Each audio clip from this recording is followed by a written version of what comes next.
BBC Match of the Day host Gary Lineker has announced he won't be appearing on the programme later tonight. He said, "Some good news for some, I've been silenced, with a rotten cold that seems to be lasting forever. Hate missing hosting at BBC Mot, but I'll be watching." Mark Chapman, the host of Match of the Day 2, will replace Lineker on Saturday night's show, which will air on BBC One at 10:30 p.m.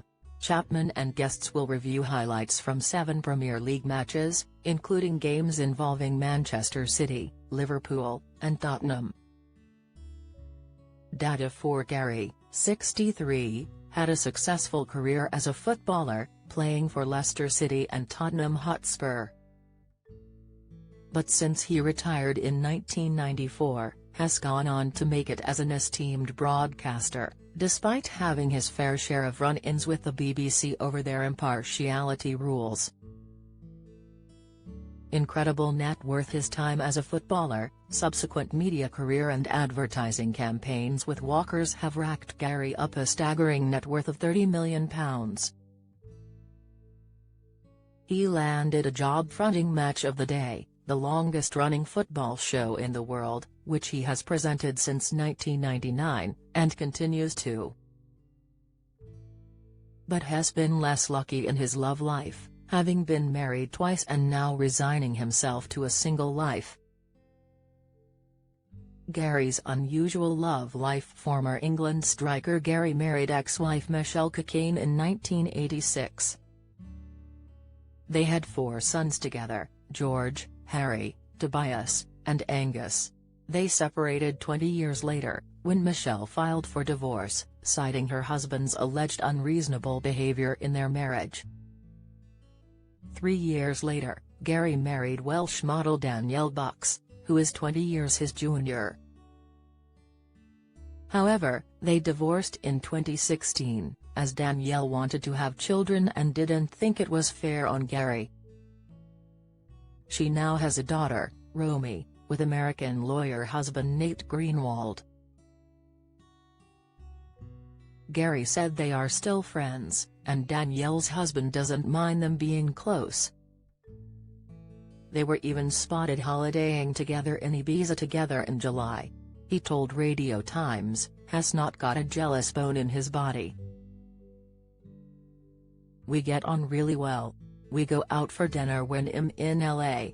It might be unusual and people might go, that's weird, but, frankly, I don't care. What is normal? Is it better to get divorced and end up fighting, screaming and shouting? Or is it better to get on if you can?" As of September this year, the Leicester City icon confirmed he's not involved with anyone else. "I'm single. I am single," he told The Times. "I like being on my own. I know it sounds a bit mad. I have lots of company. I've got lots of friends and I've also got my boys. I don't feel lonely.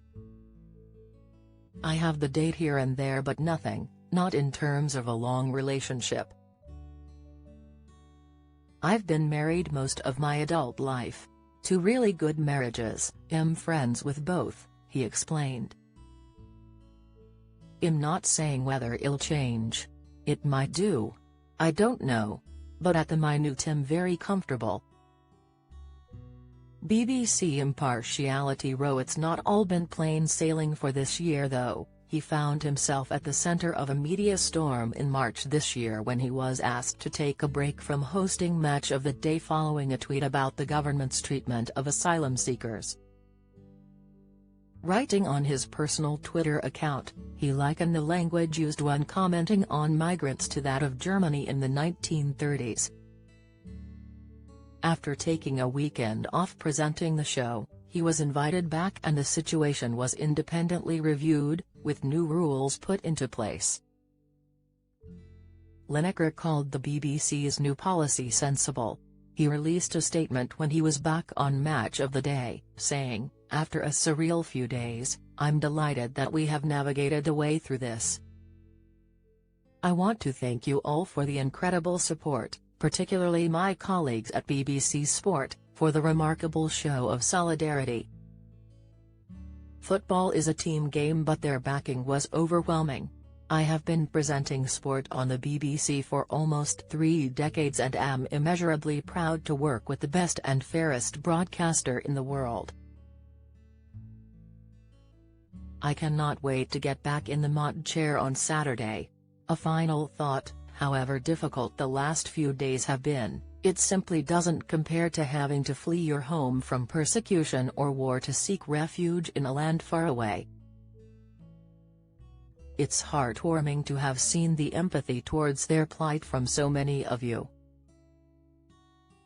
Online spats with Tory MPs. More recently, Tory MPs have accused Gary of breaching the BBC's new social media rules, after he found himself caught up in an online row with backbencher Jonathan Gullis.